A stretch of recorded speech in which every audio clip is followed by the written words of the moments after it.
China built a monument to its own power, a structure so vast it slowed the rotation of the Earth, the single largest, most expensive hydroelectric project ever conceived by humankind. And now, it is showing signs of stress. Right now, the Three Gorges Dam stands guard over the Yangtze River, a concrete leviathan holding back a reservoir that stretches for over 600 kilometers. It was built to end a cycle of death. 1,000 years of catastrophic floods that had drowned millions. It was designed to be the final solution, the ultimate act of control over nature. But a question is beginning to form in the minds of hydrologists and geologists, a question whispered in scientific papers and satellite data analyses. What if the solution is becoming the problem? Let me know in the comments below what you think the biggest risk of a mega dam is. Is it the structure, the water, or something else entirely? The dam is trapping unthinkable amounts of sediment, raising the riverbed upstream and creating a new kind of flood risk for 400 million people. The weight of its reservoir is pressing down on active fault lines, and the structure itself has come under pressures that its designers may never have fully anticipated. So many people watch these deep dives into the world's hidden mechanics and forget a crucial step. Our subscriber rate is low, and the only way to ensure you are part of the conversation for our next investigation is to subscribe. It's a small click, but it is the single most important way to support this channel. Do it now. It's that important. Let's begin. This is not a story about a potential failure. It is the story of a system already under duress. A story about a structure that solved one problem only to create a dozen more. The world watches China's concrete dragon, and it holds its breath. The real question is not if the dam will hold. The question is, what happens if the consequences of its success are worse than the problem it was built to solve? To understand the Three Gorges Dam, you must first understand the river it was built to tame. The Yangtze is not just a river. In the cultural memory of China, it is a living entity. The Changjiang, the Long River, a source of life, commerce, and poetry, and a bringer of unimaginable death. For centuries, its floods were not just events. They were epochs. Entire generations were defined by the river rising, by the water consuming everything. The 1931 China floods are a ghost that still haunts the nation. It was not a single event, but a season of horror. A confluence of record snowmelt in the mountains, torrential spring rains, and an unprecedented number of cyclones making landfall in a single summer. The Yangtze, along with the Yellow and Huai rivers, swelled beyond any known historical precedent. The dikes and levees, built over dynasties to contain the beast, were not just breached. They were obliterated. An area the size of England was submerged. In the city of Wuhan, the water did not recede for 4 months. The final death toll is a matter of historical debate, a number so large it becomes abstract. Estimates range from 400,000 to as high as 4 million people, lost, drowned, starved, or killed by the diseases that followed in the water's wake. Cholera, typhus. The flood left behind a scar on the national psyche. A deeply held understanding that the river was a power that could not be reasoned with. It could only be broken. Another flood in 1954 killed 30,000 more. Another in 1998, a disaster that unfolded on live television. Displaced 15 million people and tested the country's modern infrastructure to its absolute breaking point. It was in the shadow of these events, in the memory of this trauma, that the idea of the Three Gorges Dam transformed from a distant dream into a national imperative. Sun Yat-sen, the founder of modern China, first proposed it in 1919. Mao Zedong wrote a poem about it. But for decades, it was considered simply too big, too expensive, too geologically and socially complicated to even attempt. And yet, the floods kept coming. The death toll kept rising. The economic cost of each new disaster crippled the regions the river was supposed to enrich.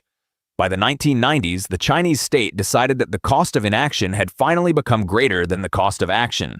The debate over the dam was fierce, with hundreds of scientists and engineers raising alarms about the environmental impact, the geological risk, and the human cost of relocation. But the political will, forged in the memory of 1931 and hardened by the disaster of 1998, was absolute. The river would be tamed, no matter the cost. Construction began in 1994. It would become the most ambitious engineering project in human history, a declaration of war against the Yangtze. The scale of the undertaking defies easy comparison. The dam wall itself is 2.3 kilometers long and 185 meters tall. It required 28 million cubic meters of concrete, more than any other single structure on Earth. To build it, crews had to move 102 million cubic meters of earth and rock. Fleets of trucks worked around the clock for years, their headlights cutting through the dust-filled valleys, reshaping a landscape that had been carved by the river over millennia. The dam was not just built, it was imposed upon the geology of the region. The cost was officially stated at $31 billion, but independent estimates placed the true figure, including relocation and financing, closer to $90 billion. To make way for the reservoir, 1.3 million people had to be moved. Not asked to move, moved. Entire cities, towns, and ancient villages were dismantled, brick by brick, and their residents relocated to newly constructed settlements on higher ground. It was the largest forced migration for an infrastructure project in history. A human cost that is often reduced to a statistic but represents a million individual stories of displacement. Of leaving behind ancestral homes, farms, and temples that would soon be deep underwater. Old cities like Wangxian and Fuling, bustling river ports for centuries, disappeared. Gone. The project was a testament to the power of a centralized state to mobilize resources, capital, and human lives toward a single monumental goal. There was no obstacle that could not be overcome, no cost that was considered too high. In 2003, the reservoir began to fill. In 2009, the dam was declared fully operational. On paper, it was a staggering success. It contains 32 main turbines generating over 22,500 megawatts of electricity. That is the equivalent of 20 large nuclear power plants. It produces clean energy that has helped fuel China's explosive industrial growth while reducing its reliance on coal. The project also transforms shipping on the Yangtze. A massive two-way, five-stage ship lock system allows 10,000-ton ocean-faring vessels to travel deep into China's interior, all the way to the megacity of Chongqing.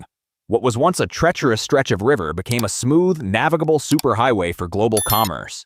And most importantly, it was designed to control the floods.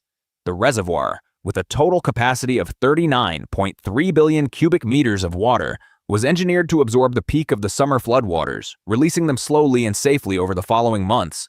It was a giant hydraulic shock absorber, built to break the river's destructive pulse. The engineering had worked. The impossible had been constructed. This monument to human ingenuity was supposed to secure the future for 400 million people. But a dam that big does not just stop water, it stops everything the water carries. And in doing so, it starts a chain reaction with consequences that its builders are only now beginning to fully understand.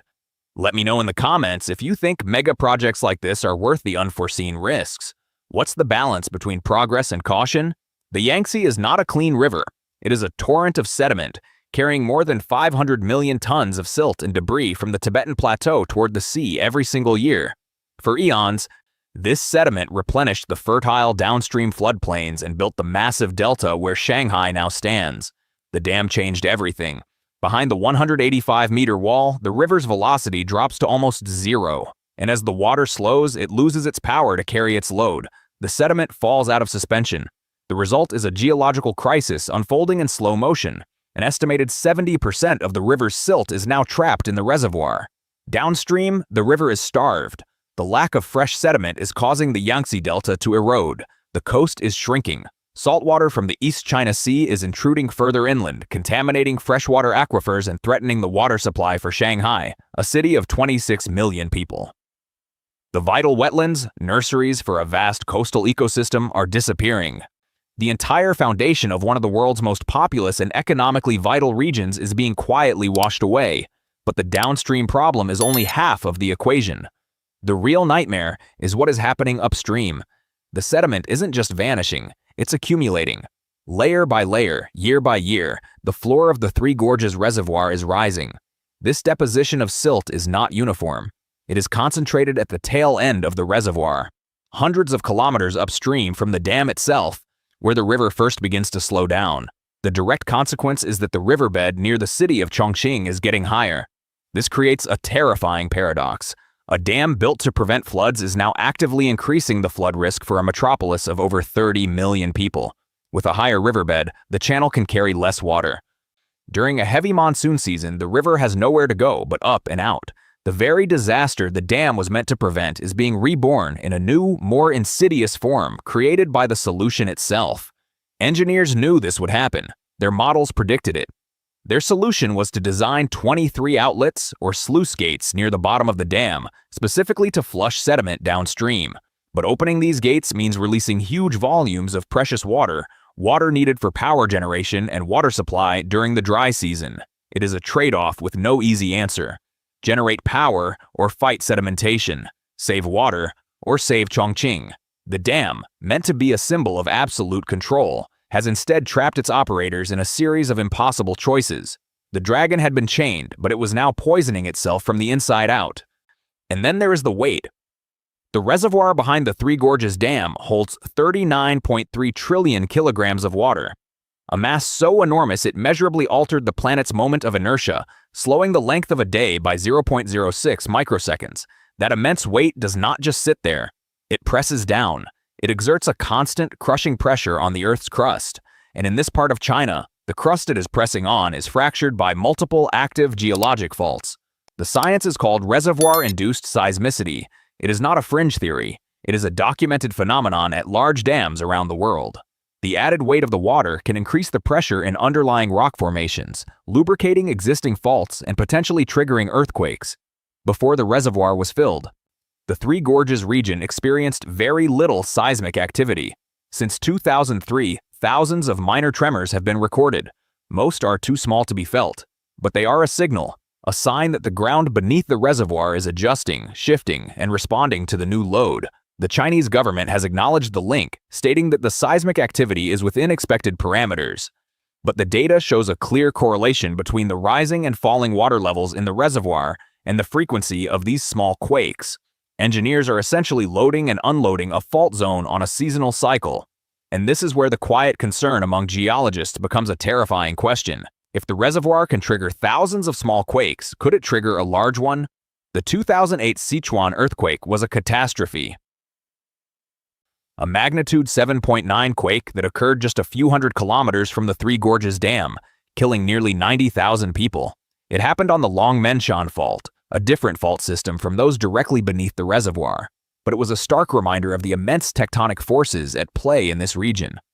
The quake itself did not damage the Three Gorges Dam, but it raised an uncomfortable possibility. Some scientists have argued that the nearby Zipingpu Dam, a much smaller dam, may have contributed to triggering the Sichuan quake. The theory is controversial and unproven, but it placed the concept of reservoir-induced seismicity into the global spotlight. The nightmare scenario is not that an earthquake could destroy the dam itself. The structure was built to withstand a magnitude 7.0 quake on its foundations. The real fear is a quake that doesn't damage the dam, but instead triggers massive landslides along the reservoir's banks. The geology of the Three Gorges region is notoriously unstable. The steep canyon walls are composed of fractured limestone and shale. Forcing 1.3 million people to relocate was only part of the problem. The water itself was destabilizing the land they left behind. When the reservoir was filled, the rising water saturated the base of these slopes, weakening them from below. Hundreds of significant landslides have already occurred since the reservoir was filled. Entire hillsides have slumped into the water. So far, they have been small enough to manage, but a large earthquake-induced landslide plunging millions of tons of rock and soil into the reservoir at once could create a displacement wave. A localized tsunami, a wall of water that could overtop the dam, or more likely, race up and down the 600-kilometer-long reservoir, wiping out the new cities built along its shores. The dam would remain standing, but the people it was meant to protect would be gone. The structure built to control water would have become the instrument of its fury. The ecological price of the dam has been absolute. The Yangtze River Basin was one of the most biodiverse freshwater ecosystems on the planet. The dam has functioned as a guillotine. By changing the water temperature, blocking nutrient flow, and destroying critical habitats, it has pushed countless species to the brink. The most poignant symbol of this loss is the baiji, the Yangtze River dolphin, a beautiful, nearly blind creature that had navigated the river by sonar for 20 million years. The increasing boat traffic and ecological degradation following the dam's construction was the final blow. In 2006, after an exhaustive 6-week search failed to find a single one, the baiji was declared functionally extinct, gone forever, annihilated not by a targeted hunt, but by the collateral damage of progress. The sturgeon, too, are facing extinction. Ancient fish that have survived since the age of the dinosaurs are now blocked from their spawning grounds. They swim upstream until they hit a wall of concrete. Their life cycle, perfected over 140 million years, has been broken in less than 2 decades. Downstream, the collapse of sediment and nutrient flow is causing a chain reaction in the East China Sea. Fisheries that have supported coastal communities for generations are failing. The catch of Japanese anchovy and silver stripe round herrings has plummeted. The ecological footprint of the dam does not stop at the riverbank. It extends hundreds of miles out to sea. This incredible project you're learning about took years of research to compile. If you appreciate this level of detail, do us a huge favor and hit the like button. And if you have a friend or family member who is fascinated by engineering and its consequences, share this video with them. It helps us reach more curious minds. Now, before we get to the structure itself, there's another hidden danger. And then there is the question of the structure itself. The dam is an object of immense national pride. To question its integrity is to question the competence of the state itself. Official statements are always confident. The dam is sound. The dam is safe. But during the unprecedented floods of summer 2020, moments of doubt began to flicker. The rainfall in the Yangtze Basin was relentless. The reservoir rose to its highest level since it was filled. The dam was forced to open its spillway gates for days on end, unleashing colossal plumes of water downstream. The flow rate reached a staggering 75,000 cubic meters per second. The dam was being tested in real time. And rumors began to surface. Satellite images, analyzed by independent experts abroad, appeared to show a slight but measurable distortion in the dam's main wall, a slight warping or downstream movement. The Chinese state media quickly responded, acknowledging what they called a minor deformation, but insisting it was within the designed elastic limits and that the structure had returned to normal after the pressure receded. They were adamant. It was not a flaw. It was a sign of the design working as intended, flexing under load. But the incident opened a Pandora's box of speculation. The concrete used in the dam's construction had been a source of controversy for years, with reports of corruption and the use of substandard materials in the early phases of the project. While officials insisted these issues were caught and corrected, the memory lingered. Could there be hidden weaknesses deep within the 28 million cubic meters of concrete? What happens when a structure designed for a 100-year flood faces a 1,000-year flood? Or an even greater one, as climate change makes weather patterns more extreme and less predictable? The unthinkable scenario, a full-scale breach of the Three Gorges Dam, is almost beyond comprehension. It would not be a flood. It would be an inland ocean moving at the speed of a freight train, a wall of water that would dwarf the 1931 disaster, wiping out cities like Wuhan and Nanjing, killing millions in a matter of hours, and paralyzing the economic heart of China for a generation. It is a possibility so catastrophic that it is almost taboo to discuss.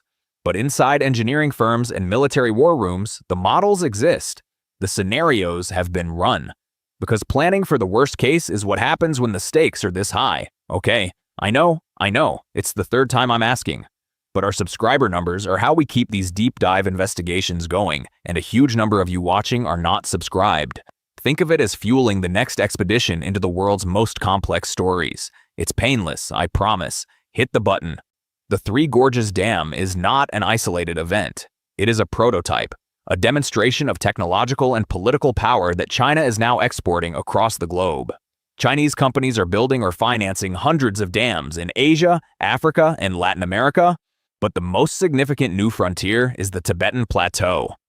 The headwaters of Asia's 10 most important rivers, the Yangtze, the Mekong, the Brahmaputra, the Indus, all originate here. It is Asia's water tower, and China is building a fortress around it.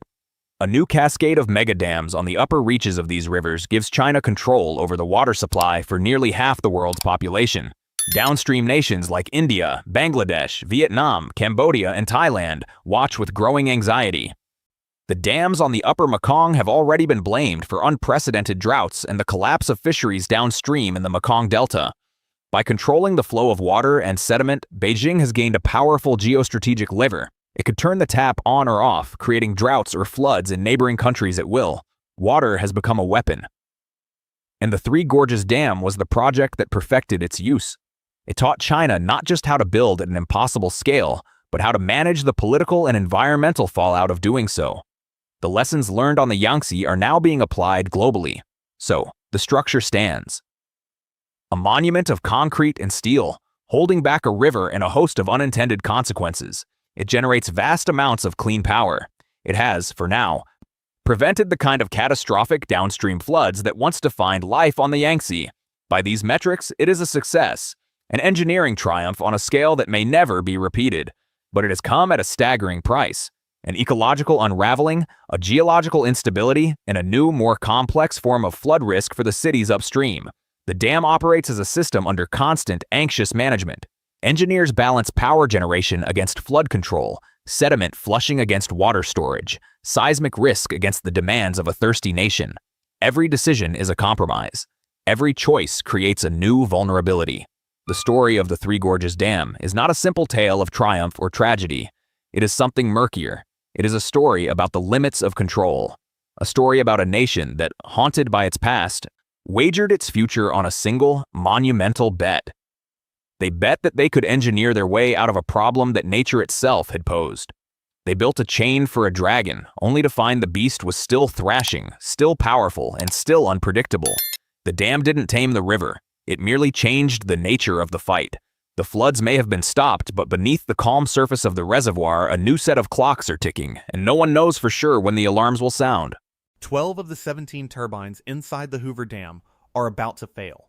Not from a system overload, not from a cyber attack, but from thirst. The mechanism is a critical elevation marker on the wall of Lake Mead, just upstream. An invisible line drawn at 1,035 feet above sea level. This is the part of the story nobody in charge wants to talk about. As of July 2026, the largest reservoir in the United States is dropping directly toward that line, and there is nothing left to stop it. An instant 70 to 80% of Hoover Dam's power generation capacity will simply vanish. Air bubbles, forming in the low-pressure environment, will begin to act like shrapnel, tearing at the turbine blades. A phenomenon called cavitation. To prevent the literal destruction of the machinery, 12 generators will be shut down. This is not a distant forecast. It is a certainty. Tom Bushotsky, the director of the Arizona Department of Water Resources, confirmed it in May of this year. His words: "We're going to go to 1,035. There's no question that's going to happen.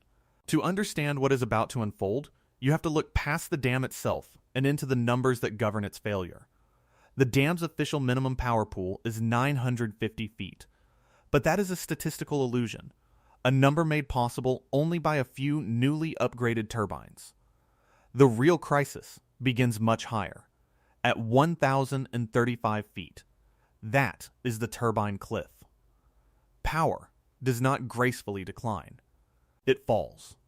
The Western Area Power Administration, the federal agency that delivers this hydroelectricity across the Southwest, will lose the equivalent horsepower of a nuclear reactor overnight. Lights will not simply go out.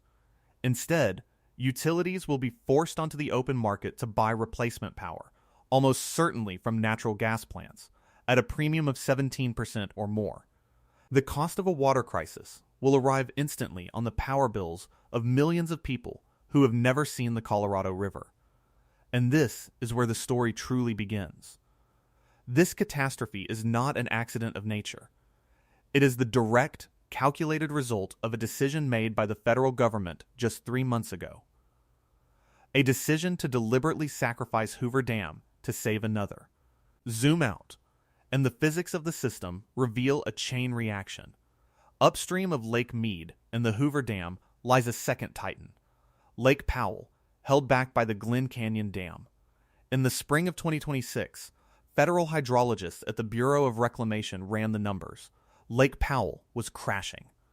Forecasts showed it would drop below its own minimum power pool of 3,490 feet by August. A complete shutdown. So on April 17, 2026, the Bureau initiated an emergency action. They cut the flow of water from Lake Powell to Lake Mead. A massive reduction. They are now holding back 1.48 million acre-feet of water. That is nearly 500 billion gallons that were supposed to flow downstream, spin Hoover's turbines, and serve the cities of the lower basin. The water is being kept in Lake Powell. To prop up its water level, to save the infrastructure at Glen Canyon Dam. The federal government saved one dam by knowingly sentencing the other, robbing Peter to pay Paul, in a zero-sum game played with the water supply for 40 million people.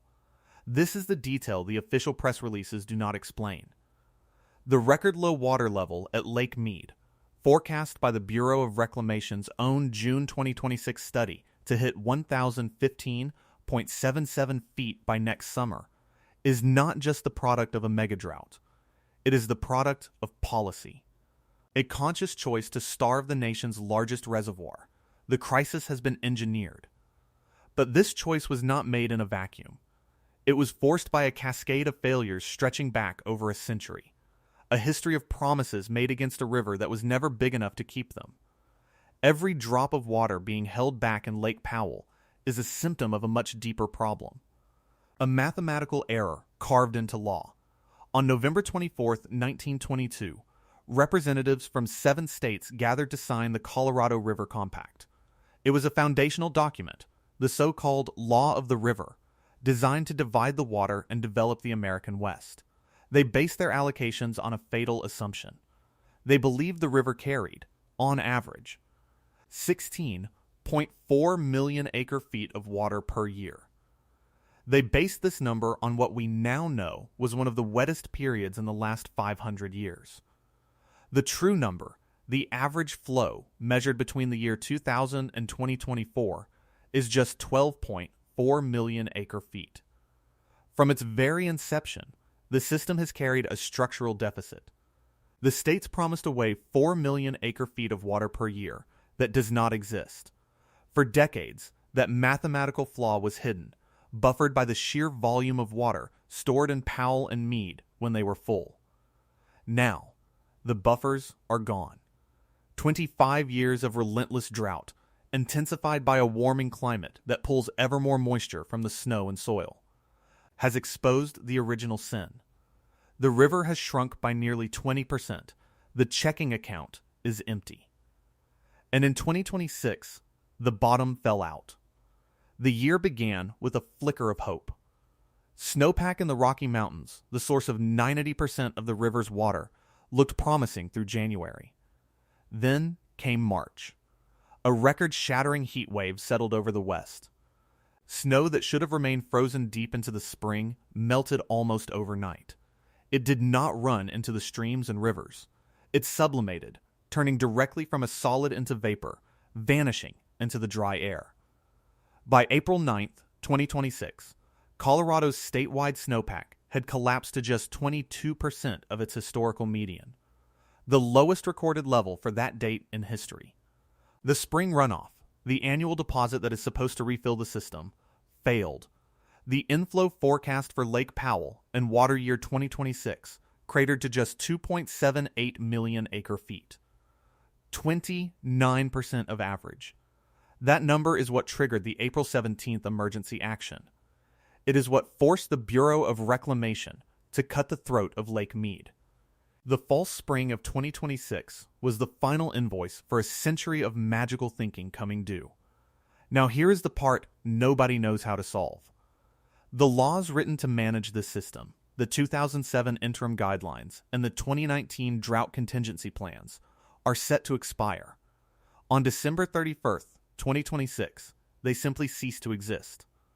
The rulebook for how to operate the dams, how to allocate shortages, how to prevent a legal and operational collapse of water delivery will be gone. The federal government gave the 7 basin states a deadline. February 14th, 2026. Come to a consensus, they said. Present a unified plan for how to manage the river after 2026. The states failed. The deadline came and went with no agreement. The upper basin states, Colorado, New Mexico, Utah, and Wyoming, refused to take mandatory cuts to bail out the lower basin. Becky Mitchell, Colorado's lead negotiator, represents their position. They believe the lower basin, particularly Arizona and California, has been overusing its share for a century and must bear the brunt of the corrections. The lower basin states, Arizona, California, and Nevada, argue they have senior water rights and growing cities that depend on every drop. They cannot simply turn off the taps. The gridlock was absolute. So the federal government stepped in. On February 14th, the day the deadline was missed, Interior Secretary Doug Burgum announced an unprecedented federal takeover. His statement was blunt. While the 7 basin states have not reached full consensus on an operating framework, the department cannot delay action. Meeting this deadline is essential to ensure certainty and stability for the Colorado River system beyond 2026. The Department of the Interior is now forcing its own solution. They have given themselves a new deadline. October 1st, 2026, by that date, they will finalize a new operating framework, with or without state approval. This is the federal government preparing to impose drastic water cuts on sovereign states. And the person now in charge of executing this plan is Aubrey Betancourt. In June 2026, she was appointed as the acting commissioner of the Bureau of Reclamation, a third-generation California farmer, steeped in the brutal realities of Western water, now tasked with telling other farmers and entire cities that the water they have always depended on is no longer there. The federal intervention created yet another set of dominoes. As the Bureau of Reclamation choked the flow from Powell to Mead, they needed a way to keep Powell itself from flatlining. They found a sacrificial lamb. Far upstream, on the Green River tributary in Wyoming and Utah, sits the Flaming Gorge Reservoir. Under an emergency agreement from 2019, the Bureau of Reclamation has the authority to drain Flaming Gorge to prop up Lake Powell. And that is exactly what they are now doing, between April 2026 and April 2027. The government is releasing up to 1 million acre-feet of water from Flaming Gorge, a massive pulse of water sent downstream to die in the bottom of Lake Powell, just to keep its turbines spinning. The water level at Flaming Gorge is expected to drop by 35 feet. Its own capacity will fall to roughly 59%. The local ecology, the marinas, the recreation economy built around that reservoir are being sacrificed to save Powell, which in turn starves Mead, which threatens the power grid of the entire Southwest. It is a long, cascading line of failure, playing out in real time from the mountains of Wyoming to the border of Mexico. In a frantic, last-ditch effort to keep the lights on, the federal government is throwing money at the problem. On May 21st, 2026, the Bureau of Reclamation announced a $52 million grant. The money is to upgrade 3 of Hoover Dam's 17 turbines to new wide-head variants. These are remarkable pieces of engineering, designed to operate more efficiently at lower water elevations. But it is not a solution. It is a patch. A $200 million investment would be required for a complete overhaul of all the threatened units.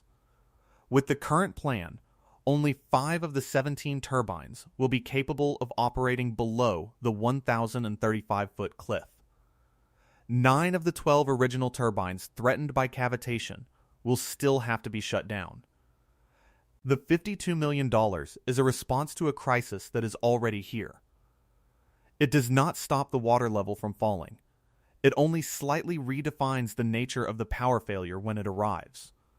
This is what collapse looks like on paper. The U.S. Bureau of Reclamation's own 24-month study, the one released in June 2026, is not a dry government document. It is a script for disaster. It projects Lake Mead to reach 1,040 feet this month, July 2026. That elevation ties the all-time record low set back in July 2022. But then, the forecast continues downward. Through the dry autumn and winter, the line keeps dropping. By July 2027, the model predicts Lake Mead will sit at a catastrophic 1,015.77 feet. That is nearly 20 feet below the turbine cliff. It is just 65 feet above the new, lower operating turbines, and only 120 feet above total dead pool. The term dead pool is often misunderstood. It does not mean the lake is empty. At an elevation of 895 feet, millions of acre-feet of water will remain in Lake Mead. What it means is that the water level has dropped below the lowest intake valves on the dam. The dam can no longer release water downstream by gravity. The river simply stops. No water for the farms of California's Imperial Valley. No water for the cities of Arizona. No water for Mexico. It becomes a stagnant lake, a massive body of trapped, useless water, and the government's own projections show us on a direct path toward that outcome. And then there is the existential question buried inside the politics. The federal government, under Interior Secretary Doug Burgum, is asserting its ultimate authority over the river. They are drawing up the new rules that will be imposed after December 31st, 2026. But what if the states refuse to comply? What happens if Arizona or California files a lawsuit on January 2nd, 2027? Arguing the federal cuts violate a century of water law and compacts? The fight would move from the engineers at the Bureau of Reclamation to the justices of the Supreme Court. And in the meantime, the river would be governed by chaos. The legal uncertainty would paralyze a $1.4 trillion regional economy. The dividing line for this conflict is a small, unassuming spot in the Arizona desert called Lee's Ferry. Just downstream from Glen Canyon Dam, it is the legal partition between the upper and lower basins. For a century, it was an abstract concept on a map. Today, it is the front line in a cold war over the last remaining drops of a dwindling resource. We are watching the slow, deliberate dismemberment of one of the greatest engineering achievements of the 20th century.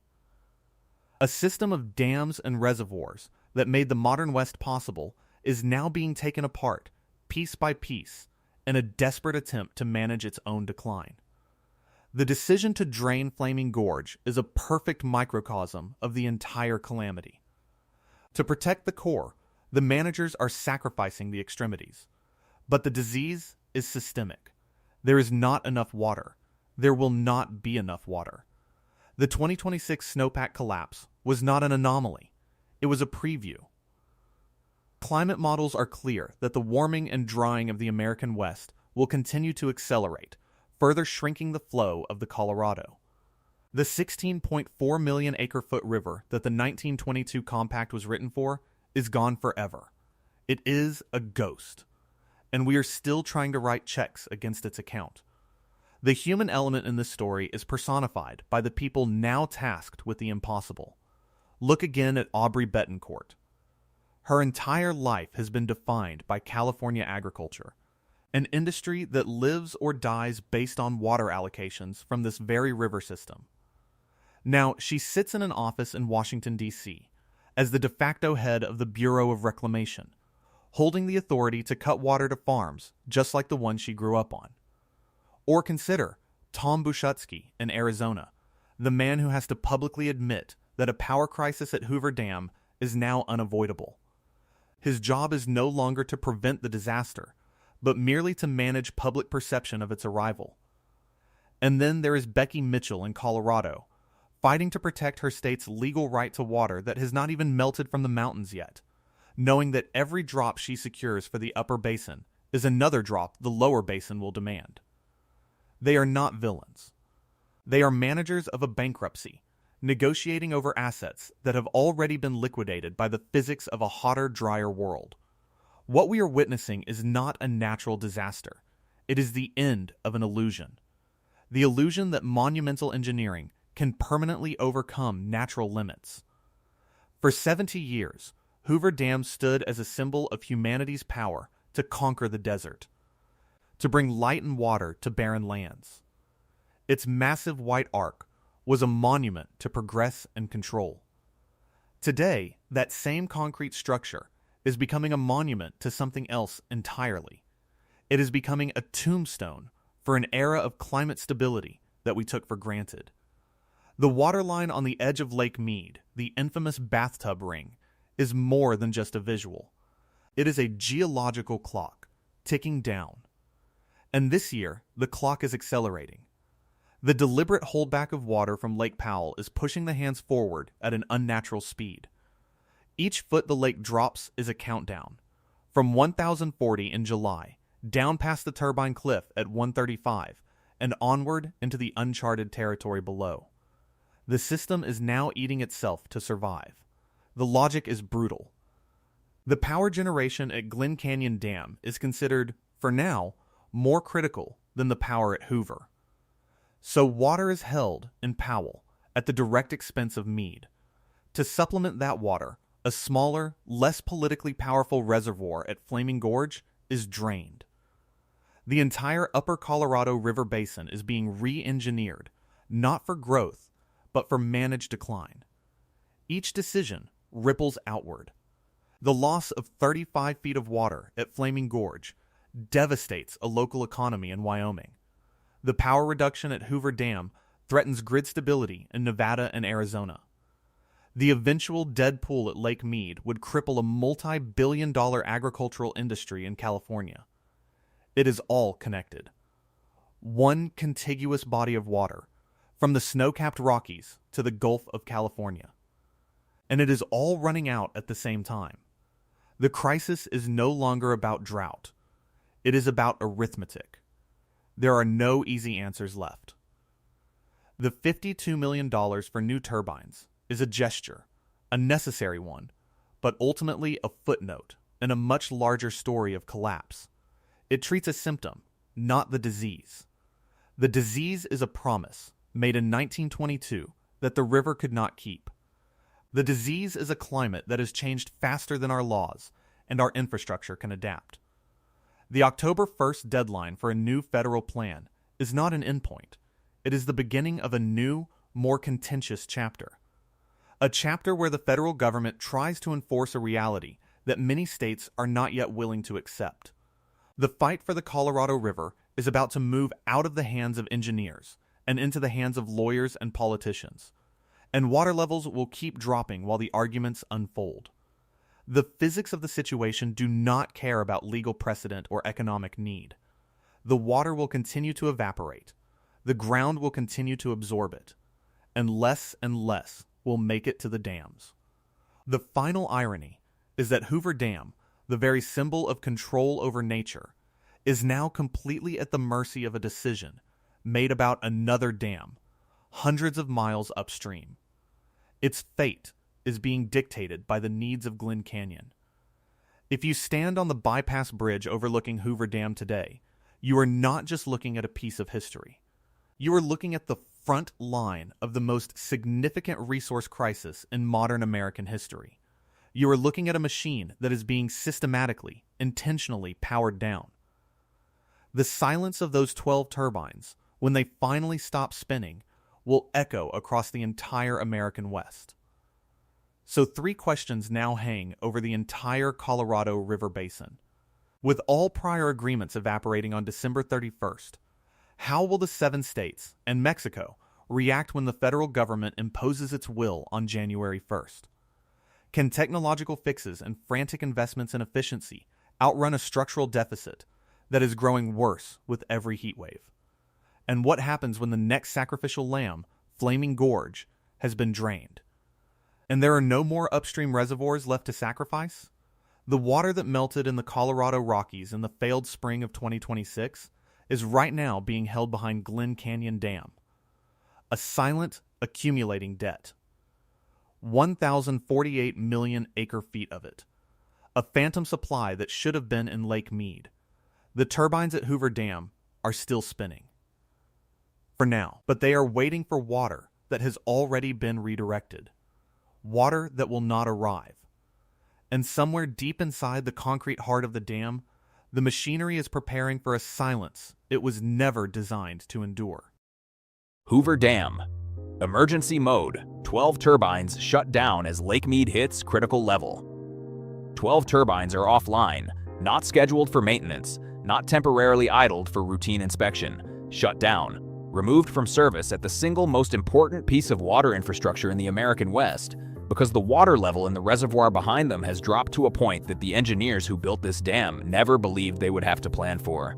Lake Mead is at critical level. the largest reservoir in the United States, the body of water that supplies drinking water to 25 million people across Nevada, Arizona, California, and Mexico, the reservoir that powers the turbines that have been generating electricity continuously since 1936 is sitting at an elevation that has triggered emergency operational protocols at Hoover Dam for the first time in the structure's 88-year history.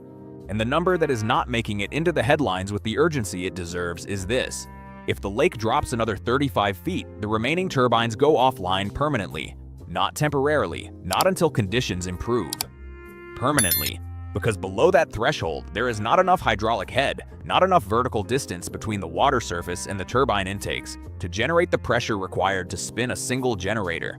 Engineers call that threshold dead pool. And tonight, Lake Mead is closer to dead pool than it has ever been in the modern era. The Colorado River that fills it is not recovering fast enough to change that trajectory. And the 25 million people whose water comes out of that reservoir are living inside a crisis that their utilities, their state governments, and their federal water managers have been managing carefully and communicating inadequately for years. To understand how Hoover Dam arrived at emergency mode, you have to understand what Hoover Dam actually is and what it was always meant to do. When construction began in 1931 in the Black Canyon of the Colorado River on the Nevada-Arizona border, the dam was not conceived primarily as a power generation facility. It was conceived as a water storage and flood control structure, a way to tame a river that flooded catastrophically in wet years and ran nearly dry in drought years, making reliable agriculture and permanent settlement across the American Southwest almost impossible. The hydroelectric generation capability was added to the project because the turbines could be installed inside the structure that was being built anyway, and because the electricity they generated could help pay for the dam's construction. Power was the financial mechanism. Water was always the mission.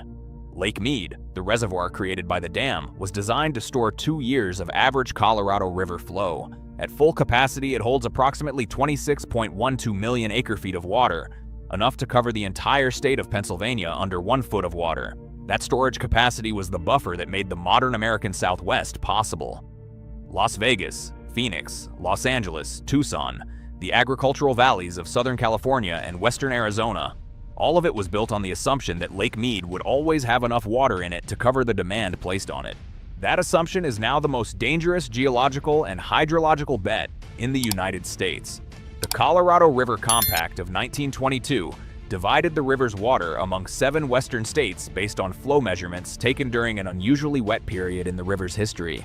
The scientists who analyzed tree ring data decades later determined that the flow rates recorded in those early 20th century measurements were significantly above the river's long-term average. The entire legal and infrastructural framework governing water allocation across the American Southwest was built on a number that overstated the river's actual reliable yield by approximately 20%. For decades, that overstatement did not matter in a catastrophic way, because the reservoir was large enough to absorb the deficit. Good years replenished what dry years took. The buffer held. Then came the 21st century drought. Beginning in 2000, the Colorado River Basin entered what climate scientists now classify as a mega drought, a period of sustained below-average precipitation and above-average temperature that has persisted longer than any drought event in the instrumental record. Between 2000 and 2022, Lake Mead lost approximately 170 feet of elevation. It went from nearly full to approximately 27% of capacity in 22 years.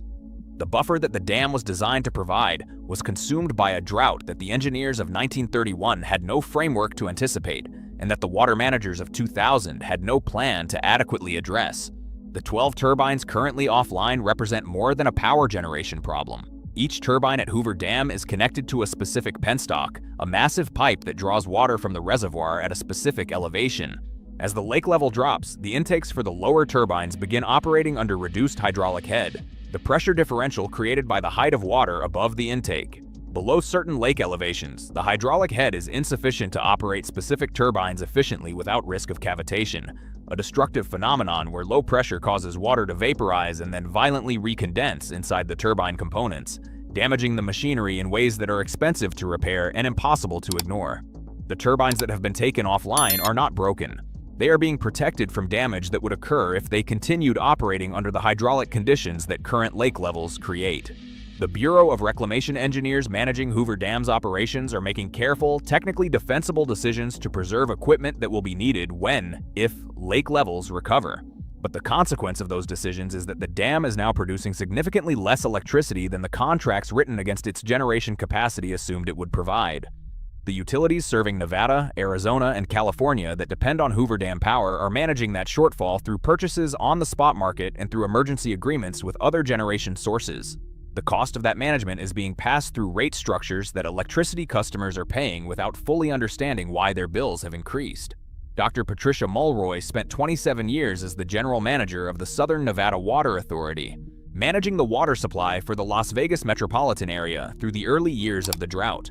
She has described the trajectory of Lake Mead in terms that official federal communications have consistently softened. The reservoir, she has said in public forums that received far less attention than they deserved, is not in a cycle. It is in a structural deficit. The demand placed on the Colorado River system by the population that has grown up around it exceeds the river's reliable yield under current and projected climate conditions. The math does not balance. It has not balanced since the early years of this century. What has happened since then is not drought management. It is deficit spending from a water account that has no mechanism for generating new deposits. That framing, structural deficit rather than temporary drought, changes everything about the conversation around Hoover Dam and Lake Mead.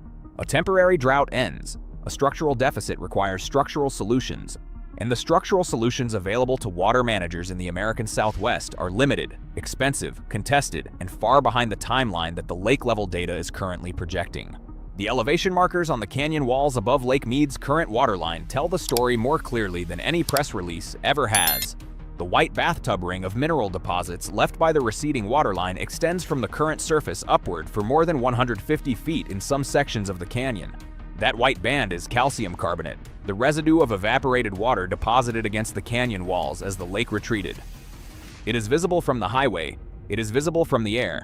It is one of the most legible geological records of environmental change in the American landscape, a measurement written in mineral deposits on stone walls that anyone can read without a scientific instrument or a technical background. 150 feet of bathtub ring represents 22 years of deficit. It represents the accumulated withdrawal from a water account that the Colorado River has not been able to replenish. Every foot of that white band is a year or more of water demand that exceeded water supply and was covered by drawing down the reserve that Hoover Dam was built to hold.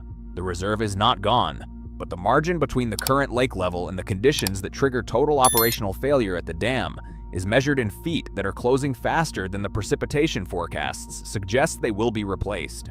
The municipal water supply implications are where the crisis touches the lives of people who have never thought about hydraulic head or penstock geometry or the Colorado River Compact. Las Vegas draws approximately 90% of its municipal water supply from Lake Mead. The Southern Nevada Water Authority operates 3 intake structures in the lake at different elevations precisely because engineers anticipated that the lake level would fluctuate and wanted to ensure access to water across a range of conditions. Intake number 1, the shallowest structure, went dry in 2022 when the lake dropped below its elevation. It is now a monument to miscalculation, a concrete pipe opening that sits in open air above the current water line, visible to anyone who takes a boat tour of the reservoir. Intake number 2 is operational but approaching the lower boundary of its designed operating range. Intake number 3, the deepest structure, drilled through solid rock at enormous expense, specifically to provide access to water at the lowest possible lake levels, is now the primary source of water for the fastest growing metropolitan area in the United States. The engineering redundancy built into the system is being consumed. The margin of safety is narrowing.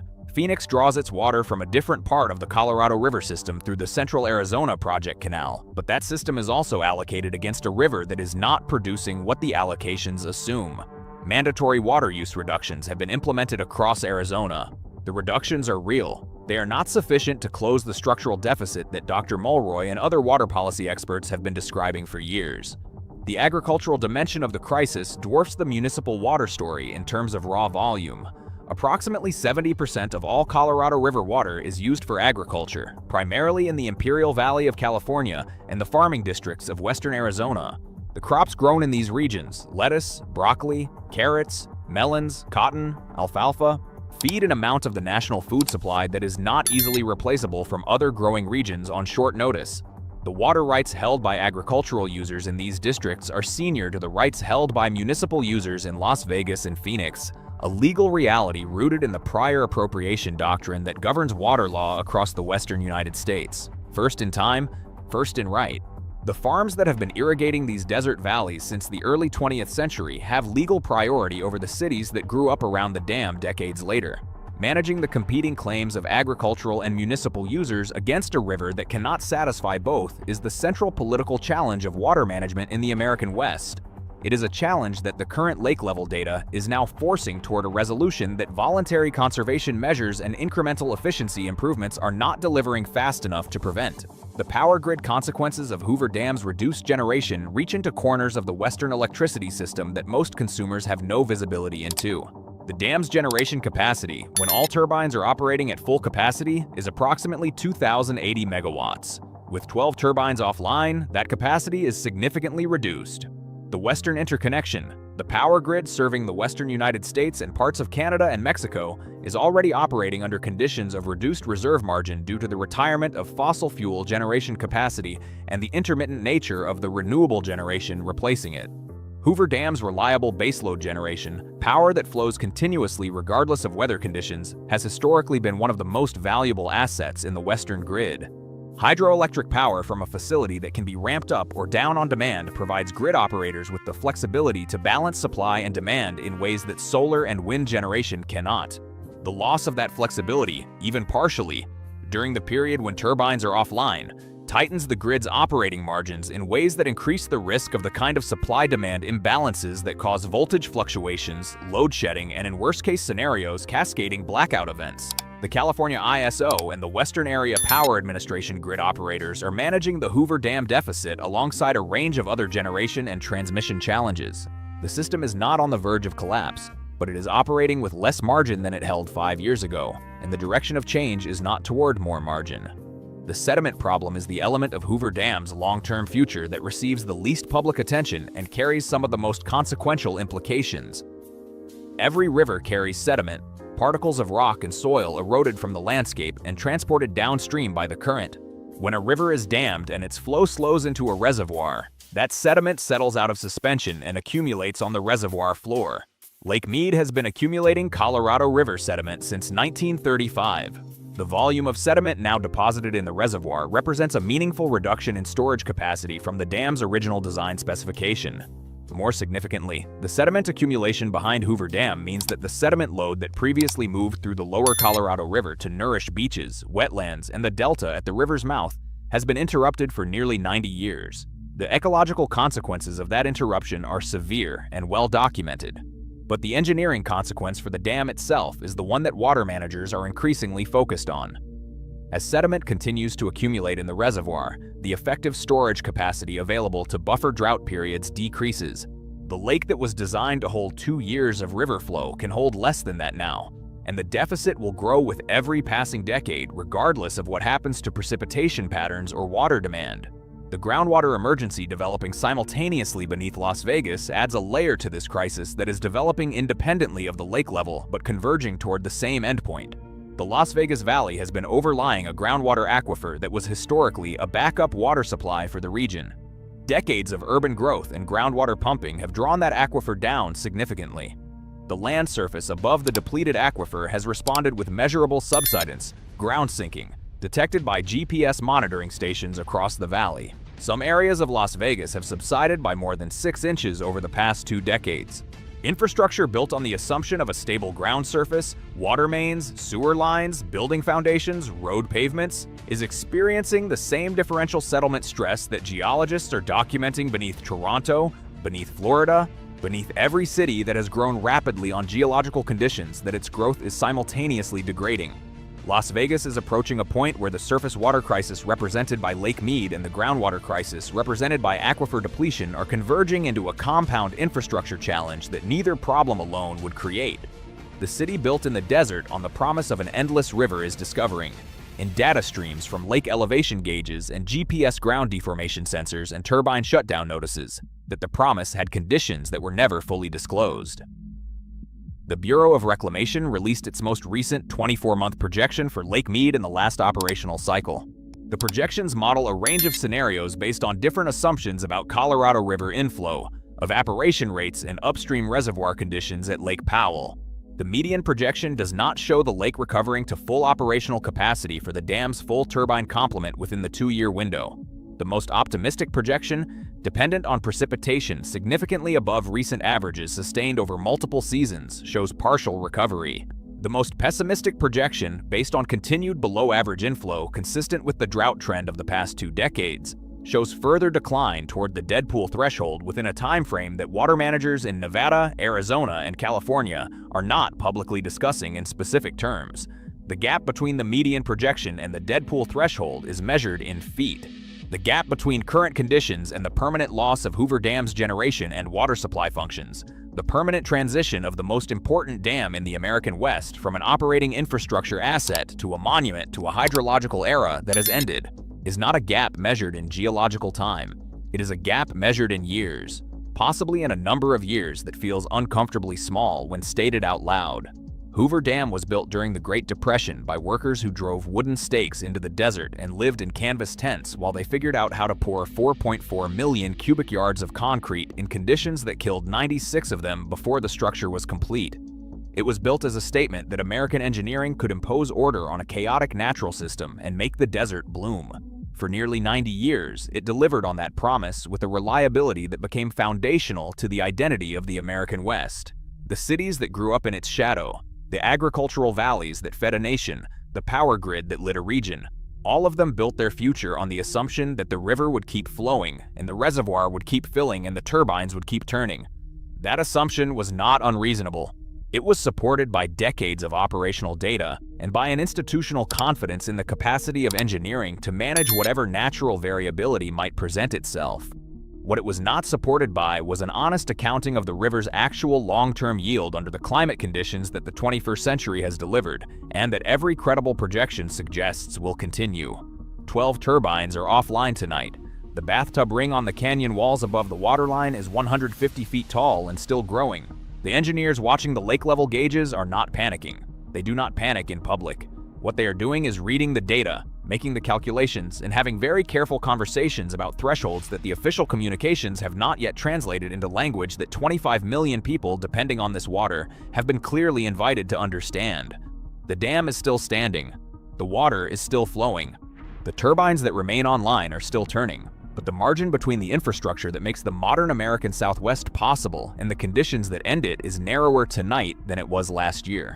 And it is narrower than it will be this time next year if the river does not deliver something that the last 2 decades suggest it is no longer reliably capable of delivering. The Colorado does not negotiate. It does not respond to water rights documents or interstate compacts or the population growth projections of cities that built themselves on its banks. It flows at the rate that precipitation and snowpack and temperature determine it will flow. Right now, that rate is not enough. And the 12 empty turbine bays inside the most famous dam in the world are the most honest communication anyone has made about that reality in years. The engineers at Hoover Dam are facing a catastrophic failure. A failure that could plunge 25 million people across 3 states into darkness. The dam, once a symbol of humanity's mastery over nature, now stands at the mercy of a lake that is actively disappearing. The water level in Lake Mead has fallen so far, so fast, that the turbines deep inside the dam are being starved. They are approaching a point where they can no longer generate power. Not a reduction, not an outage, a complete shutdown. So the Bureau of Reclamation has initiated a desperate, last-ditch engineering mission. A $500 million overhaul to replace the heart of the dam before it seizes completely. The project is staggering. The stakes are absolute. But here's what the official reports won't tell you. The new turbines are an answer to a question no one ever wanted to ask. And the real threat isn't a mechanical failure, it's a mathematical one that no machine can solve.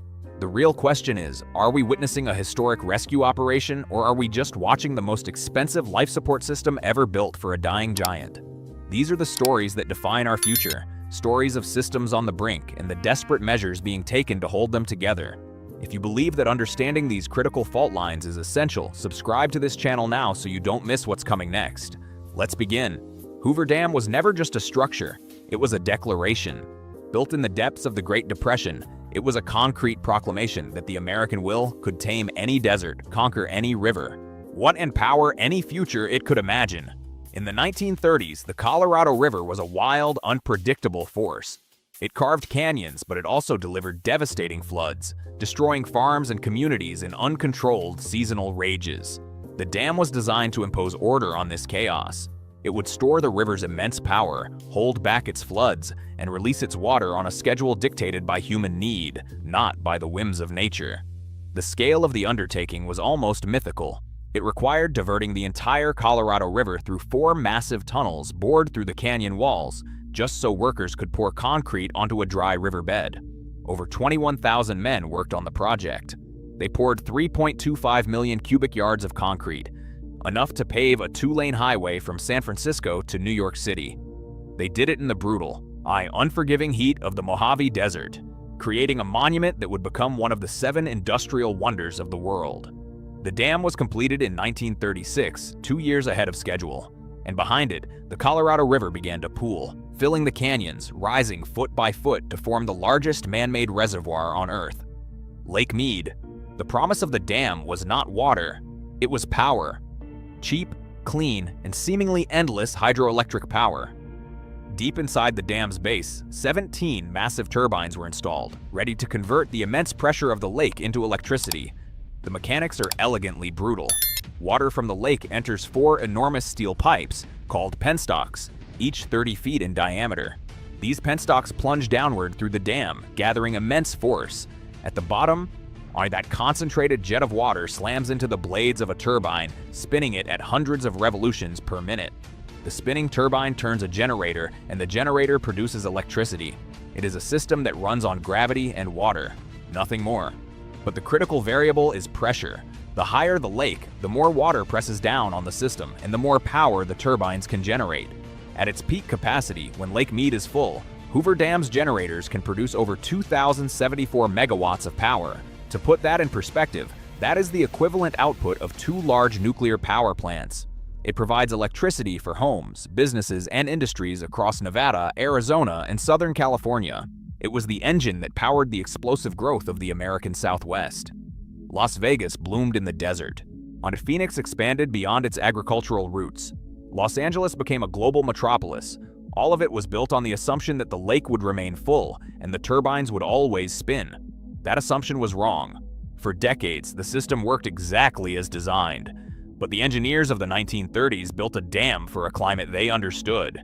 They planned for 100-year floods. They never planned for a 20-year drought. Starting in the year 2000, something began to change. The snowpack in the Rocky Mountains, the primary source of the Colorado River's water, began to shrink. The inflows into Lake Mead slowed from a reliable torrent to a diminished and unpredictable stream. At the same time, demand grew relentlessly. And the cities the dam had helped create were now drawing more and more water from the very lake that was supposed to power their future. The equation began to invert. More water was leaving the system than was entering it. The lake began to drop. The engineers of the 1930s planned for a 100-year flood, but they never planned for a 100-year drought.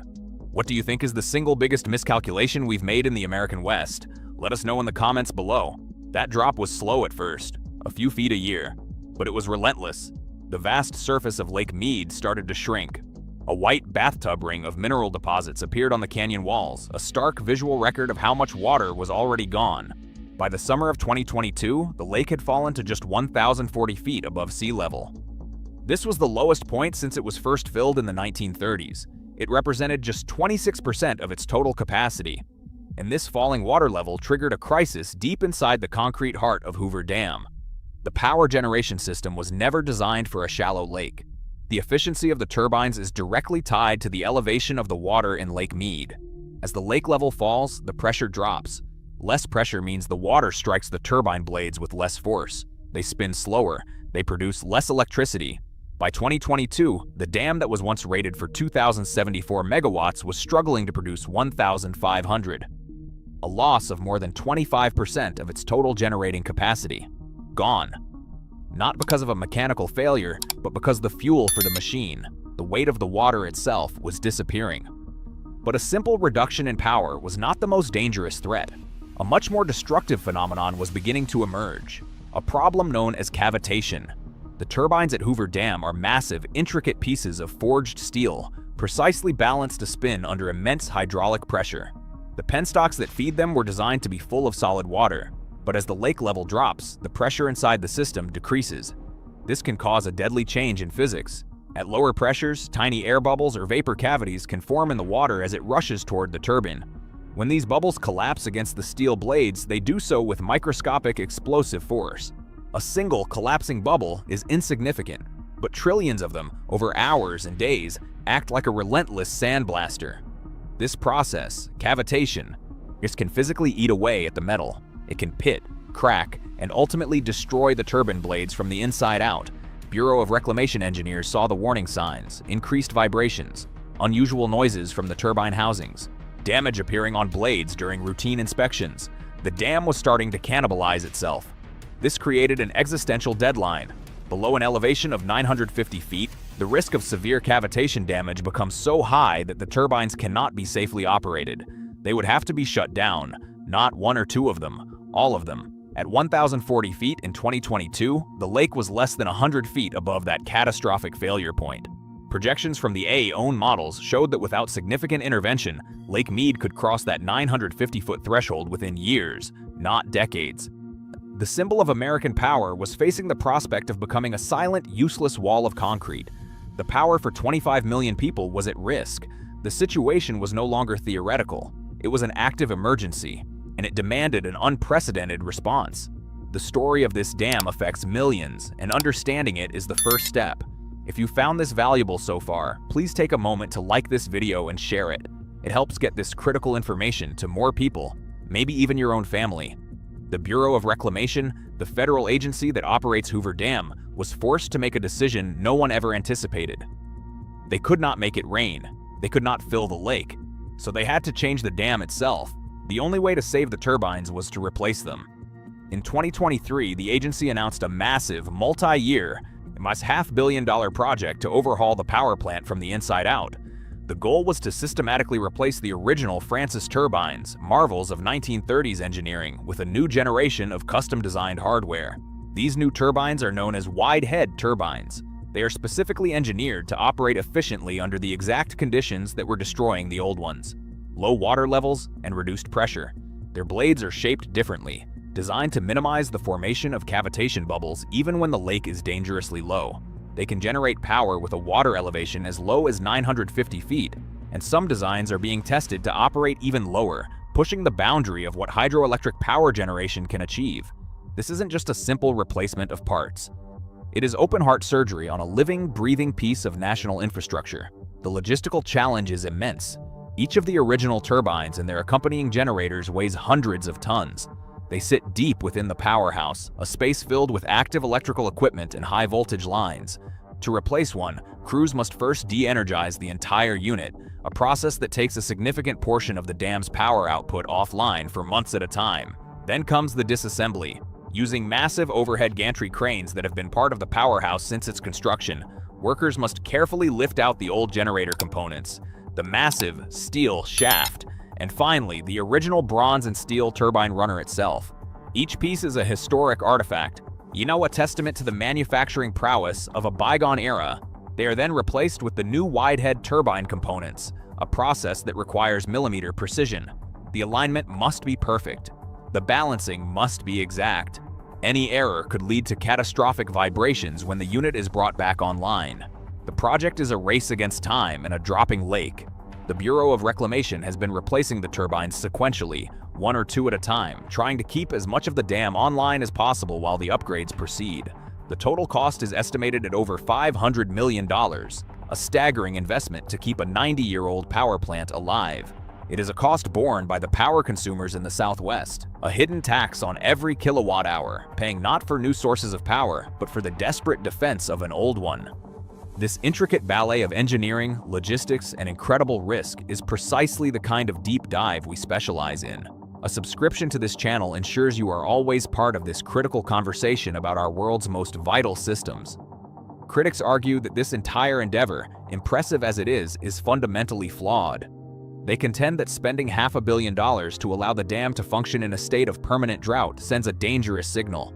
It creates a false sense of security, allowing politicians and water managers to avoid the much harder choices about water consumption and growth in the region.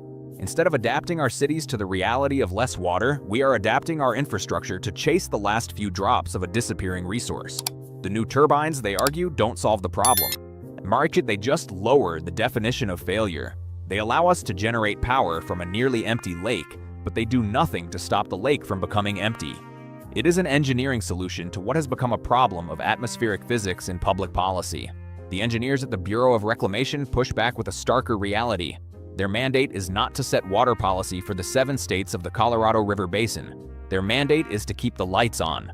They operate within the world as it is, not as they wish it would be. In a world where Lake Mead is critically low and 25 million people depend on the power it produces, letting the turbines fail is not an option. The Widehead Turbine Replacement Program is not a strategy for growth. It is a strategy for survival, for mitigating the worst effects of a crisis already in progress. The problem is that Hoover Dam does not exist in a vacuum. It is the lower anchor of a complex, interconnected system of dams and reservoirs that is failing in unison. About 300 miles upstream sits the Glen Canyon Dam, which holds back Lake Powell. Lake Powell is the second largest reservoir in the system, and it faces the exact same crisis as Lake Mead. Its water levels have also plummeted, threatening its own hydroelectric power generation. The two lakes are managed in coordination. Water released from Glen Canyon Dam flows down the Colorado River to replenish Lake Mead. But when Lake Powell is itself struggling, those releases are reduced to a trickle. In 2022 and 2023, why federal officials were forced to make emergency releases from reservoirs even further upstream, just to keep Lake Powell high enough to prevent its own turbines from shutting down. This is the domino effect in action. A failure at Glen Canyon Dam would starve Lake Mead even further, accelerating its decline and placing even more pressure on the new turbines at Hoover. The two dams, once seen as redundant pillars of the system, are now revealed to be two patients in the same intensive care unit, sharing a single, dwindling supply of life support. The entire water management strategy for the Colorado River, known as the Law of the River, is predicated on these dams functioning as designed. But as they begin to fail, the legal and political framework built around them starts to crumble. The consequences of a full shutdown at Hoover Dam would be felt almost instantly across the Southwest. It's not just about keeping the air conditioning on in Phoenix or the lights on the Las Vegas Strip. It is about the fundamental stability of the entire Western power grid. Hydroelectric power is unique in its flexibility. Unlike a nuclear or coal plant that takes hours or days to ramp up, a hydroelectric turbine can be switched on in minutes. This makes dams like Hoover essential for grid stability. They act as the grid's shock absorbers, instantly providing power to meet sudden spikes in demand, like on a hot summer afternoon when millions of air conditioners turn on at once. Without Hoover Dam's stabilizing influence, the grid becomes brittle. California, which already struggles with power shortages and rolling blackouts, now would lose one of its most important out-of-state power sources. Arizona would be similarly exposed. The risk of cascading failures, where a single outage triggers a chain reaction that takes down the entire regional grid, would increase dramatically. The economic cost would be measured in the billions of dollars per day.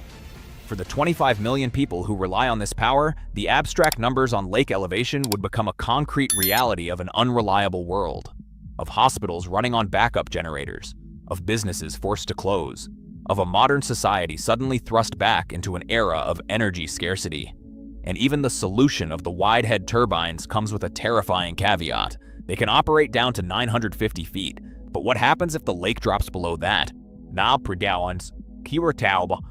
The absolute minimum level at which Hoover Dam can release any water downstream is called dead pool, an elevation of 895 feet. Below this point, the lowest outlets in the dam are above the water line. The river stops. At that point, it doesn't matter what kind of turbines are installed. No water can get to them. The dam becomes a plug. It would cut off the water supply for millions of people in Arizona and California, and all of Mexico's Colorado River allocation. This is the ultimate doomsday scenario, a point of no return. And while the record snowpack of winter 2023 provided a temporary reprieve, raising the lake level by over 20 feet, scientists are unanimous in their warnings. One wet year does not reverse a 23-year trend of aridification driven by a warming climate. Tree ring studies of the region's climate history, but stretching back over 1,000 years, show evidence of mega droughts that lasted for decades, far longer and more severe than the current one. The drought that drained Lake Mead may not be an anomaly. It may be the beginning of a new, much drier baseline, a return to the long-term normal for this desert region. The project to replace the turbines at Hoover Dam is an act of incredible engineering defiance. It is a testament to human ingenuity in the face of an overwhelming natural challenge. The new turbines will work. They will extend the operational life of the dam. They will keep the lights on for a few more years, even as the lake that fuels them continues to shrink. They buy time, but they do not solve the fundamental problem. That problem is written in the sky, in the rising temperatures and the changing weather patterns. The American Southwest is becoming a hotter, drier place. A place with less snow, less rain, and a thirstier atmosphere. The Colorado River, after a century of being overdrafted, is shrinking back to its natural pre-development size. And the massive infrastructure we built to harness a 20th century river is now fundamentally mismatched to the realities of the 21st. We have entered an era of triage. We are not building new empires in the desert anymore. We are fighting a desperate rearguard action to save the ones we already have. Making sense of this new reality is a monumental task, a challenge that requires constant, clear-eyed analysis. If these deep dives are important to you and you want to support this work, consider subscribing. Every story we tell is a piece of this larger critical puzzle. The new wide-head turbines are a marvel. They are a bet on our ability to engineer our way out of a corner. But the house, in this case the climate, always wins. The dam still stands, a silent colossus of concrete and steel. A monument to a time when we believed nature was ours to command. The water behind it still reflects the desert sky, but the power it generates is now conditional. The promise it once made is now filled with uncertainty. The engineers have done their job. They have given the dam a new heart, one capable of beating in a world with less lifeblood. But the real question remains, haunting the canyon walls and the sun-scorched cities of the West. What happens when buying time is no longer enough? The turbines can spin in a crisis, but what do we do when the crisis becomes a permanent state of being? Our Hoover Dam is no longer just a source of power. It is a gauge measuring the growing distance between the world we built and the world we now inhabit, and the gauge is falling. The U.S. Army Corps of Engineers made a billion-dollar bet, and if they lose, hundreds of thousands of people could drown. Right now, one of the largest dams in the United States is holding back over 1 trillion gallons of water. It is a monument of concrete and steel, a 40-story wall standing between a massive reservoir and the towns, farms, and cities that lie sleeping in the valley below. But that wall has a secret. For decades, it has been leaking, dissolving from the inside out. An army of engineers spent years and over $1 billion on a desperate repair they believed had saved it. It should have been the final fix. It should have ended the story. But here's what they didn't tell you. The foundation is still shifting. The water pressure is finding new ways through, and a new crack has just appeared. Not in the ground beneath the dam, but in the concrete heart of the structure itself. So the real question is, did they just perform one of the greatest engineering saves in modern history, or did they just place a band-aid on a catastrophe that is already in motion? Most people who watch our channel to the end aren't subscribed.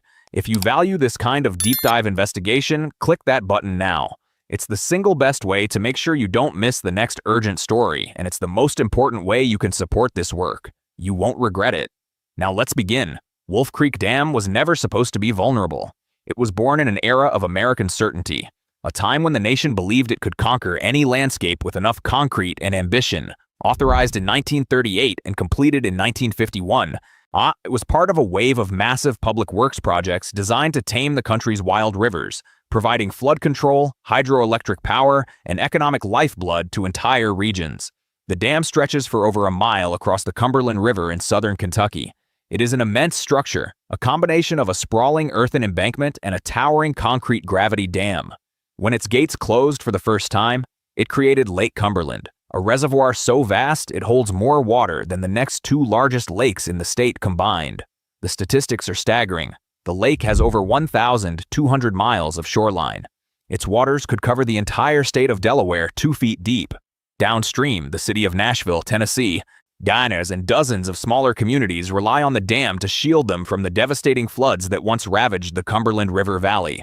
The dam was a promise written in concrete. It was a symbol of security, a permanent solution, and it was built on a lie. The engineers who selected the site in the 1940s knew what they were building on. The ground here is made of karst, a specific type of geology famous for its instability. Karst terrain is formed from the dissolution of soluble rocks, primarily limestone. Over thousands of years, water seeps through the ground, slowly dissolving the rock and creating a hidden subterranean world of caves, voids, and conduits.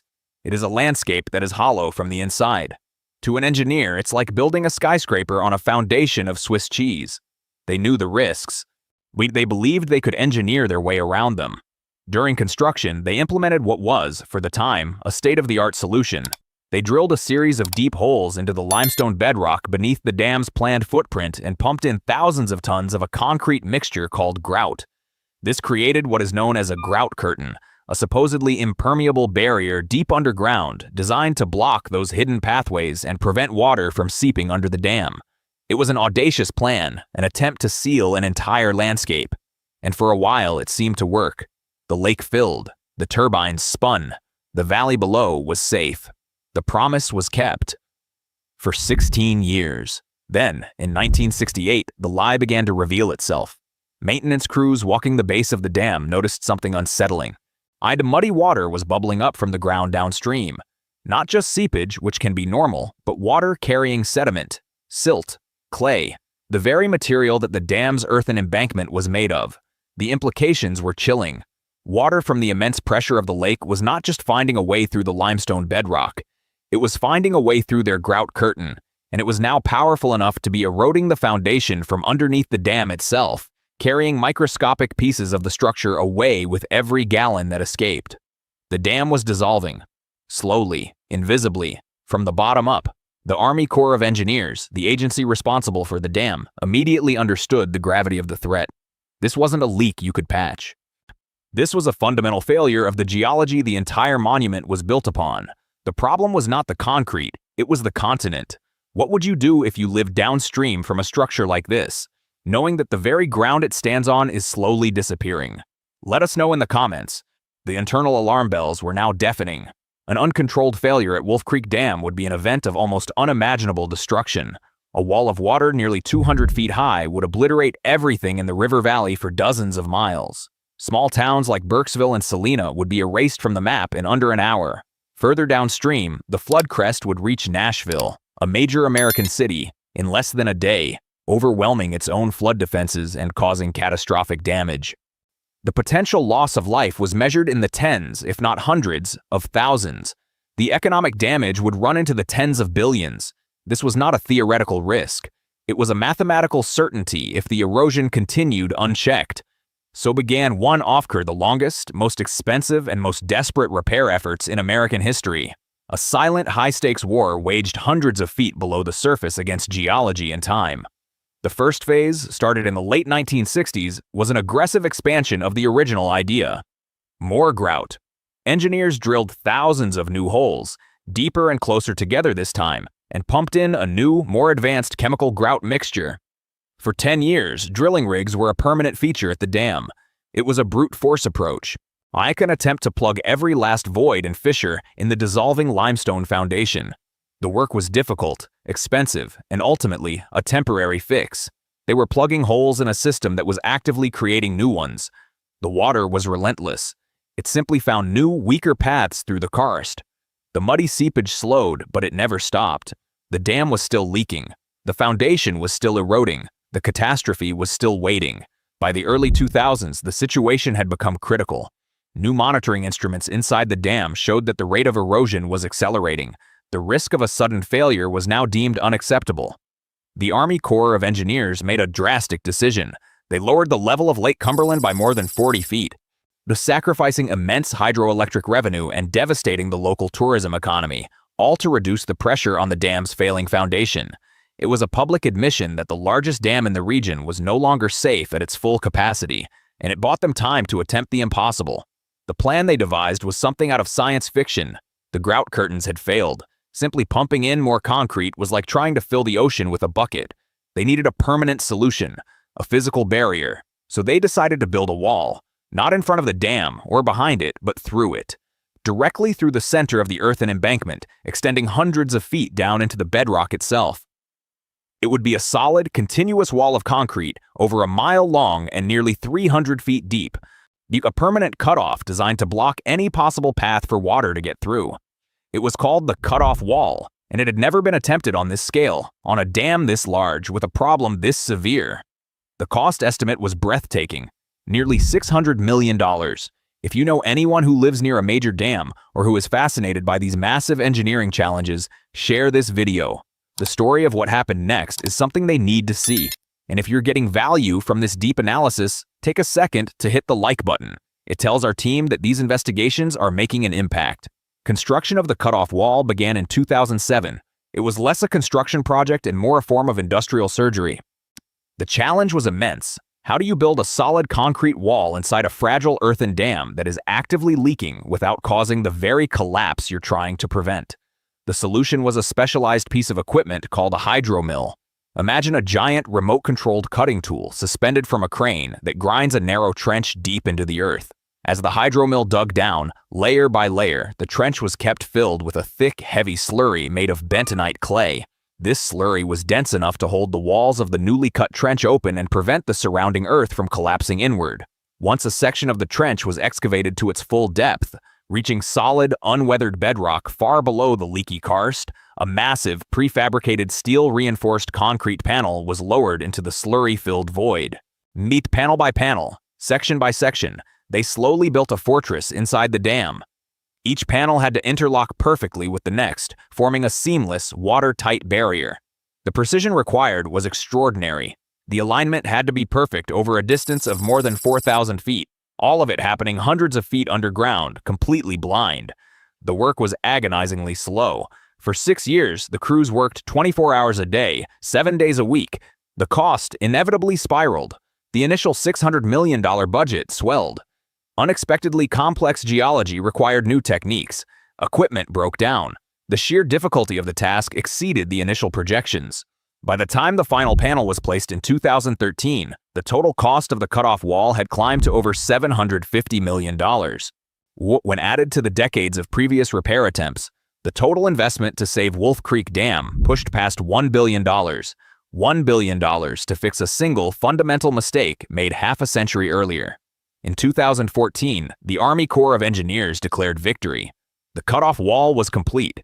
The seepage had slowed to a negligible trickle. They began the slow process of refilling Lake Cumberland to its historic levels. The dam, they announced, was finally safe. The billion-dollar gamble had paid off. But geology does not surrender so easily. And here is what was happening in the darkness, deep under the weight of a refilling lake. The water, blocked by the new impenetrable wall, did not simply stop. It began to push sideways. The immense pressure of the reservoir was now being redirected. Ambers saw seeking new escape routes around the edges of the cutoff wall. The problem had not been solved. It had been moved. Inside the cores, a new, even more disturbing debate was beginning to take shape. The cutoff wall was a masterpiece of engineering, but it was also a rigid, unyielding structure placed inside a flexible, aging earthen dam built on top of a shifting, dissolving foundation. They had introduced a massive new variable into an already unstable equation. And then the call came. During a routine underwater inspection in recent years, a remote-operated vehicle scanning the concrete face of the dam, the part that holds back the lake, found something new. A crack. It was small. Hairline. Located on the upstream face of one of the concrete monoliths near the powerhouse. But it wasn't a surface blemish. Sonar analysis suggested it might extend deeper into the concrete mass. This was an entirely different kind of threat. The foundation was the known enemy. This was something else.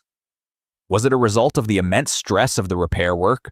Was it a sign that the concrete, now over 70 years old, was beginning to show its age? Or worse, was it a symptom of the new pressure dynamics created by the cutoff wall, an indication that the entire structure was now being torqued and stressed in ways the original designers had never conceived? I know we mentioned this before, but if you're still here, you are clearly invested in this story. A lot of people watch this far and then get distracted. Don't let that be you. Take the 2 seconds it takes to hit the subscribe button. It is that important. You need to know what happens next in stories like this one. I promise I won't ask again. Maybe. The appearance of a structural crack, however small, changed the entire risk profile. The old problem was a plumbing issue, a leak in the basement. The new problem was a crack in the load-bearing walls of the house itself. Engineers from the Corps insist the crack is being monitored and currently poses no immediate danger. But inside the world of dam safety, there are no small problems. Concrete dams are designed to be monolithic. They rely on their immense, unified weight to hold back the force of the water. Cracks can allow water to penetrate deep inside the structure, where it can freeze and expand in the winter, a process called ice jacking that can slowly wedge the structure apart from within. Or, the pressure of the water itself can exploit the crack, a phenomenon that can lead to a progressive, accelerating failure. The billion-dollar wall had stopped the leak through the foundation. It did absolutely nothing to address the aging of the dam's primary concrete structure. The dam that was never supposed to be vulnerable was now fighting a war on two fronts. An invisible enemy below, in the dissolving karst, and a visible enemy within, etched into its own concrete face. The situation at Wolf Creek is a terrifyingly perfect microcosm of a much larger national crisis that almost no one is talking about. The United States has over 90,000 dams. The average age of those dams is nearly 60 years old. Many of them, like Wolf Creek, were built during the mid-20th century boom, designed with a 50-year operational lifespan, where thousands are now operating well beyond their intended expiration date. The American Society of Civil Engineers gives the nation's dams a grade of D in its infrastructure report card. There are more than 15,000 dams in the U.S. classified as high hazard potential, meaning a failure would likely cause loss of human life. Wolf Creek is just one, but its story is a warning. The engineering marvels of the post-war era are now aging relics. The concrete is getting brittle, the steel is rusting, the foundations are deteriorating, and they are all facing a threat the original designers could never have fully anticipated: a rapidly changing climate. Weather patterns are becoming more extreme. The 100-year flood that these dams were designed to contain is now happening once a decade. The probable maximum flood, the absolute worst-case scenario storm, is being recalculated by hydrologists to be larger and more frequent than previously thought. These older dams are being subjected to forces they were never built to withstand. In 2017, the crisis at California's Oroville Dam provided a stunning preview. After historic rainfall, the dam's main spillway, the concrete chute designed to release excess water safely, began to disintegrate under the immense flow. Chunks of concrete the size of cars were torn away, threatening a total failure of the spillway that could have led to an uncontrolled release of water and a catastrophic flood. Nearly 200,000 people downstream were evacuated. A disaster was averted by inches and hours. Oroville, like Wolf Creek, was seen as a titan of modern engineering, and it nearly failed. The issue is compounded by a crisis of oversight. The responsibility for inspecting and maintaining these dams is split between federal, state, and private owners. Funding is chronically short. Many states have only a handful of inspectors responsible for thousands of dams. Problems are often not found until they become emergencies. Leaks, cracks, and signs of erosion go undetected for years, quietly worsening until a major flood event suddenly turns a manageable problem into an imminent disaster. The $1 billion spent on Wolf Creek Dam is an exception. Most high-hazard dams don't have the backing of the Army Corps of Engineers. They are owned by small towns, utility districts, or private companies that simply do not have the resources to fund $100 million repairs. So they do what they can. They patch, they pray. And they lower the water levels. They manage the decline. Okay, last time. I see you. You made it all the way to the end. You're one of us, a person who needs to understand the full story. Do the thing. Hit the button. You know you want to. It's the only way to guarantee you're in the loop for the next report. So where does that leave the people living in the shadow of Wolf Creek Dam? They are protected by a $1 billion wall built inside a 70-year-old dam, sitting on top of a dissolving rock foundation that is now showing new cracks in its concrete face. The engineers are confident. The monitoring is constant. The risk, they say, is managed. But the laws of physics are unforgiving. Water will always seek the path of least resistance. Concrete will always age. And the ground beneath our greatest achievements is not always as solid as it appears. Wolf Creek Dam is not a failure. Not yet. It is a testament to the sheer, stubborn ingenuity of engineers who refuse to let it fail. The cutoff wall is real. The monitoring systems are real. The dam still stands, holding back 1 trillion gallons, protecting hundreds of thousands of lives. That is extraordinary. But it is also not a permanent guarantee. It is a truce with geology. The $1 billion repair did not defeat the fundamental problem. It only bought time. Time for the concrete to age. Time for the climate to change. Time for the water to find another way. Whether that time is measured in years or decades or generations is not an engineering question. It is a geological one. And deep beneath the surface of the lake, in the silent, hidden world of the karst, the clock is still running.